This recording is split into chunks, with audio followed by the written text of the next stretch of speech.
Leemos juntos Mateo 16. Acompáñenme, conforme vamos en el capítulo 16, comenzamos en el versículo 13. Leemos: viniendo Jesús a la región de Cesarea de Filipo, preguntó a sus discípulos, diciendo: ¿quién dicen los hombres que es el Hijo del Hombre? Ellos dijeron: unos Juan el Bautista, otros Elías, y otros Jeremías o alguno de los profetas. Él les dijo: ¿y vosotros quién decís que soy yo? Respondiendo Simón Pedro dijo: tú eres el Cristo, el Hijo del Dios viviente. Entonces le respondió Jesús: bienaventurado eres, Simón, hijo de Jonás, porque no te lo reveló carne ni sangre, sino mi Padre que está en los cielos. Y yo también te digo que tú eres Pedro, y sobre esta roca edificaré mi iglesia, y las puertas del Hades no prevalecerán contra ella. Y a ti te daré las llaves del reino de los cielos, y todo lo que atares en la tierra será atado en los cielos, y todo lo que desatares en la tierra será desatado en los cielos. Ahora me atrevo a decir que este texto viene como algo no conocido para ninguno de ustedes. Confío en que casi todos ustedes casi podrían recitar ese pasaje de memoria, ciertamente los puntos cruciales, pero ¿quién decís que soy yo? Tú eres el Cristo, el Hijo del Dios viviente. Sobre esta roca edificaré mi iglesia, y las puertas del Hades no prevalecerán contra ella. Algunos de ustedes quizás podrían darse cuenta de que los evangélicos tienen una relación rara con este texto. Muchos protestantes evangélicos no saben qué hacer con este texto. Parecen tenerle algo de miedo a este texto. Podemos entender por qué. Pero antes de que pasemos a ese asunto en particular, veamos el versículo 3, el cual nos recuerda que todo esto se llevó a cabo cuando Jesús y sus discípulos vinieron al distrito de Cesarea de Filipo. Lo importante que debemos entender ahí es que Jesús había tomado a sus discípulos a un lugar en donde era muy poco probable que fueran reconocidos, y lo más probable que pudieran tener una conversación en privado. Pero estaban ahí lejos de Galilea, lejos de Judea, en la región de Cesarea de Filipo, la cual finalmente lleva el nombre, siguiendo el nombre de Cesarea. Hay una pequeña población judía, y ahí tuvieron Jesús y los discípulos poder tener una conversación y estar juntos, lo cual no podían hacer en Galilea. Y se nos dice que cuando Jesús había hecho eso, cuando él y sus discípulos habían llegado al distrito de Cesarea de Filipo, él les preguntó a los discípulos les hizo dos preguntas. La primera es: ¿quién dice la gente que es quién dicen los hombres que es el Hijo del Hombre? Fue la primera pregunta, de la nada. Dos preguntas. La primera, Jesús se vuelve a sus discípulos y dice: quiero saber, ¿quién dicen ellos que soy yo? Esto tuvo que haber sido raro, incómodo. Yo siento tensión en el texto. Tenemos que reconocer una vez más que con frecuencia pensamos que si nosotros tan solo hubiéramos sido los discípulos, si hubiéramos estado con Jesús, habríamos sabido mucho más. Pero la realidad es que con el regalo de la palabra inerrante e infalible de Dios, tenemos los 4 evangelios frente a nosotros, y conforme caminamos en la secuencia del ministerio de Jesús y su vida, nosotros de hecho conocemos mucho más que los discípulos conocieron. Eso se vuelve muy claro en este pasaje. Jesús le hizo la pregunta a los discípulos: ¿quién dicen los hombres que es el Hijo del Hombre? ¿Quién dicen ustedes que soy yo? Esta pregunta es una especie de abstracción. No es tan intensa como la pregunta que saben que va a seguir. Pero es una pregunta que demandó que los discípulos hablaran entre sí mismos y expresaran frente a Jesús la especulación acerca de quién era Jesús. ¿Quién dicen los hombres que es el Hijo del Hombre? Observen el versículo 14, ellos dijeron: unos, me encanta, unos, ya que preguntas, unos, Juan el Bautista, otros Elías, y otros Jeremías, o alguno de los profetas. ¿Qué está pasando aquí? Bueno, esto demuestra algo de la diferencia entre nuestro tiempo y este tiempo, y la claridad de la comunicación. Juan ha estado en la región de Judea, él ha estado en el desierto y después ha venido proclamando, inclusive conforme él está preparando el terreno, el camino para el Señor. Y Juan el Bautista llamando al arrepentimiento, y Juan el Bautista también bautizando. Había personas que habían oído de Juan el Bautista y observaron a Jesús, escucharon a Jesús y oyeron también a Jesús hablar del arrepentimiento. Era muy fácil entender en este contexto cómo gente que habían oído algo de Juan el Bautista, observaron algo en Jesús, podían asumir que quizás que Jesús era Juan el Bautista, que había venido a Galilea. Y la siguiente respuesta es un poco más difícil para nosotros entender. Otros Elías y otros Jeremías o algunos de los profetas. Y usted ve esto y dice, ¿cómo es que esto tiene sentido? ¿Desde cuándo los judíos creyeron en la reencarnación? La respuesta es que no creían en la reencarnación. Pero lo que tienes aquí es el entendimiento que es explícito en el Antiguo Testamento, que hubo un llamado profético, un manto profético, un llamado profético que fue retomado por profetas sucesivos que vendrían y continuarían con el mensaje y continuarían con la responsabilidad profética después de que Elías venga. Eliseo, Moisés mismo dijo que vendría otro que tomaría su manto profético. Y Jesús en su mensaje, en su predicación, Él se oye en ocasiones como Elías, Él se oye en ocasiones como Jeremías, el profeta que lloraba. Claro, los profetas resonaban lo que Jesús estaba predicando, se oían así los versículos anteriores y capítulos anteriores en el Evangelio de Mateo. Podemos oír a los profetas, podemos oír a Elías, podemos oír a Jeremías.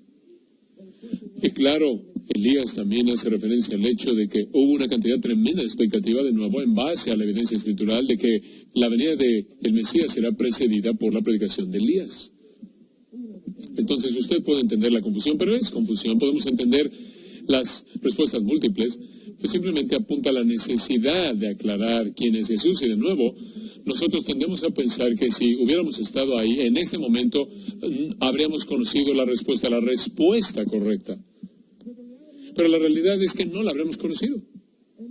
Y la realidad es que no podríamos haberla conocido, excepto por una realidad gloriosa. Sangre y carne no revela esta identidad, sino nuestro Padre que está en los cielos. Pero nos adelantamos ahí, antes de que lleguemos ahí, esta es la segunda pregunta. Él les dijo, ¿y vosotros quién decís que soy yo? Creo que es apropiado decir que hay muchos lugares en los que yo no estuve. Yo me apeno fácilmente. Yo puedo soportar muchas cosas, pero la vergüenza no es una de ellas. Y simplemente voy a decir que no saber cómo responder una pregunta es muy vergonzoso para mí. Y entre más personal es el contexto, más vergonzoso es el momento. Una cosa es que Jesús le pregunte a los discípulos, ¿quién dice la gente que soy yo? Una cosa es ofrecer especulación que se estoy yendo. Una cosa es ver la portada de la revista de ¿Quién es Jesús? Time. Cuando sale la revista Time, ¿quién es Jesús? Otra cosa es que te digan, ¿quién dices tú que es Jesús?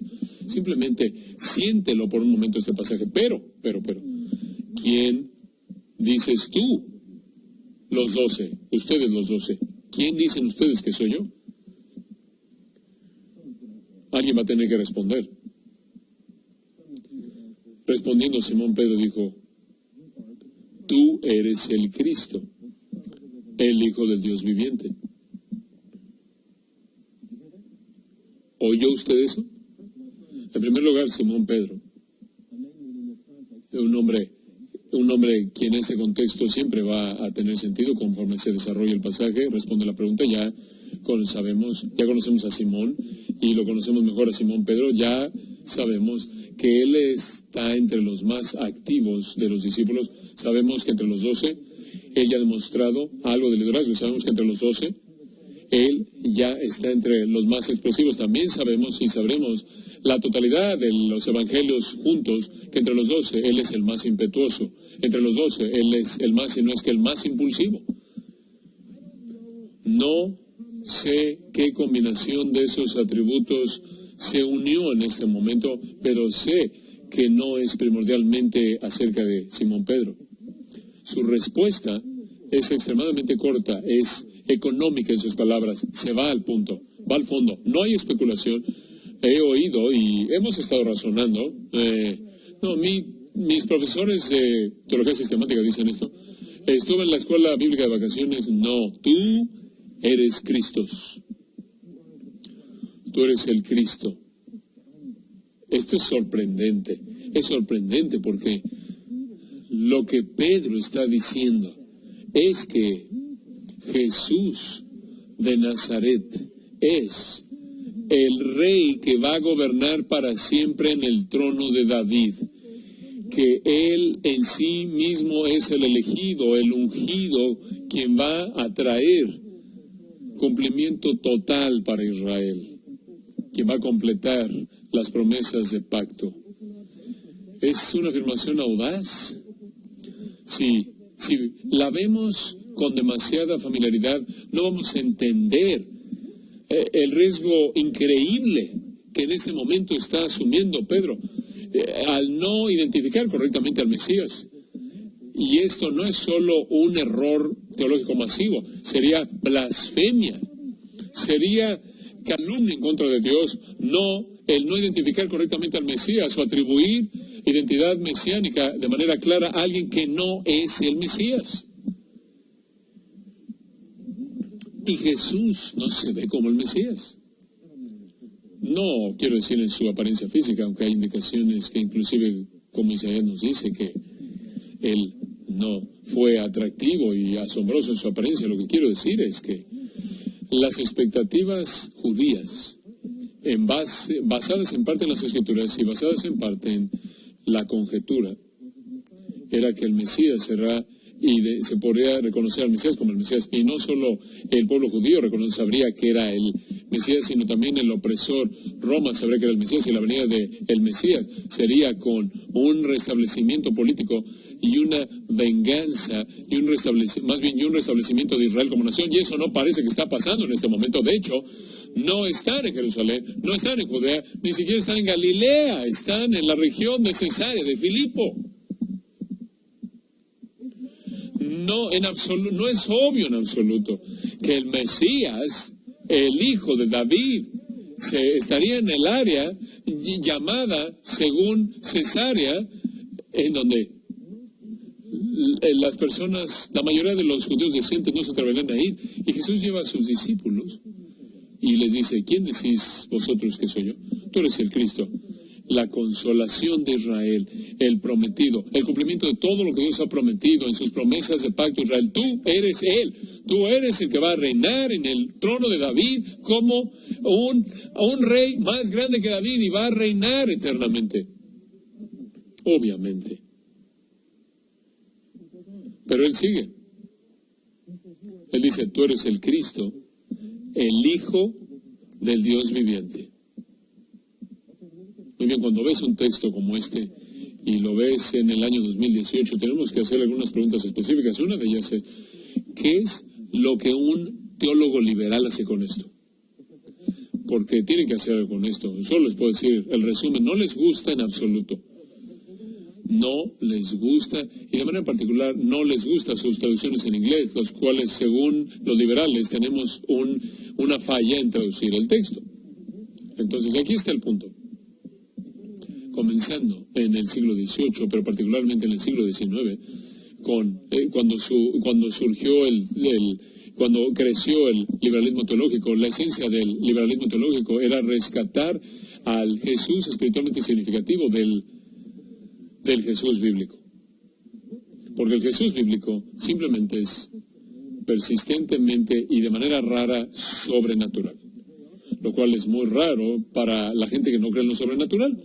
Entonces tienen que rebajar de tamaño a Jesús, y el decir que este Jesús de Nazareno, ven esto y dicen: bueno, aquí esto es lo que debe estar pasando. Y van a decir: esto debe ser retrospectivo, esto debe ser la iglesia por resurrección, llevando hasta este momento, diciendo que de alguna manera los discípulos en general, pero Pedro de manera específica, había hecho este tipo de confesión de Cristo. Y después van a tratar de ver las palabras y van a decir: bueno, vamos a ver esto cuidadosamente, porque una cosa es que Él diga: tú eres el Cristo, Algunos de los liberales teológicos dicen que la expectativa judía era para Cristo. Cristos en el plural para el singular, en lugar del singular.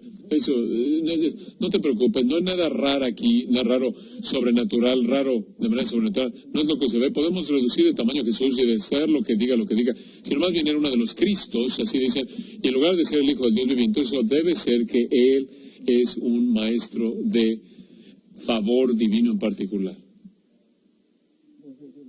Bueno, aquí el liberal teológico es lo que hace con todo texto. Nada más que este texto, de manera particular, es muy fuerte si quieres a un Jesús que no es sobrenatural. Pero aquí Pedro confiesa este gran texto conocido como la Confesión Petrina, que dice, tú eres el Cristo, el Hijo del Dios viviente. Si lo unes, colocas a Mateo en el contexto, lo pones en el contexto del Nuevo Testamento, y tú ves la fe de la iglesia. Lo que tienes aquí es la primera confesión de Jesús como tanto Mesías y el Hijo divino de Dios. Aquí está, en tan solo, en una economía de unas cuantas palabras, tú eres el Cristo, el Hijo del Dios viviente. Notarán que no hay otro modificador, no hay otra aclaración, no hay nada de verbos, únicamente está el tú eres el Cristo, el Hijo del Dios viviente. Ahí está. Pero ¿qué es lo que Jesús va a decir? De nuevo, colócate en el contexto de reconocer el riesgo de lo que Pedro acaba de decir. Simón está hablando y ahora había cometido 2 actos de blasfemia. Sí, no tiene razón. Él ha calumniado a Dios Padre y él ha calumniado al Mesías en sí. Si él está mal. Debes entender también que en este versículo está uno de los más grandes versículos de distinción clara entre el cristianismo y el islam. Ahí está el domo de la roca en Jerusalén, quizás lo has visitado, ahí las declaraciones que se dicen que dijo Alá, que solo hay un Dios, Alá, y Él no tiene un hijo. Bueno, ahí está la distinción. Aquí, Pedro dice, tú eres el Cristo, el Hijo del Dios viviente. Y observa la respuesta de Jesús. Bienaventurado eres, Simón, hijo de Jonás, porque no te lo reveló carne ni sangre, sino mi Padre que está en los cielos. Se me pidió que hablara de la valentía y convicción de la iglesia. Bueno, vemos aquí la valentía y convicción de la iglesia demostrada en la respuesta de Pedro. Esta es la convicción y valentía de la iglesia, así se ve, y aquí es de donde viene. Es debido a que lo que Pedro dijo es verdad. Nosotros somos salvos únicamente porque lo que Pedro dijo es verdad. La salvación es posible y es llevada a cabo solo porque lo que Pedro dijo es verdad. Tú y yo, como creyentes en el Señor Jesucristo, podemos cerrar nuestros ojos en esta noche, solo porque lo que Pedro confesó es verdad. Y tú y yo somos aquellos que estamos en Cristo y cerramos nuestros ojos solo porque lo que Pedro confesó es verdad. Toda palabra que dijo es verdad. Pero observa exactamente cómo Jesús lo responde. Él responde con una bendición. Bienaventurado, bendito eres, Simón, hijo de Jonás. ¿Por qué? Antes de que avancemos, reconozcamos esto. Según el Nuevo Testamento, Simón Pedro, como lo conocemos aquí, es el primer ser humano en haber tenido el honor de confesar con sus labios que Jesús es el Cristo, el Hijo del Dios viviente. En ese sentido, Él se convierte en el precursor de todo creyente que hará esta confesión.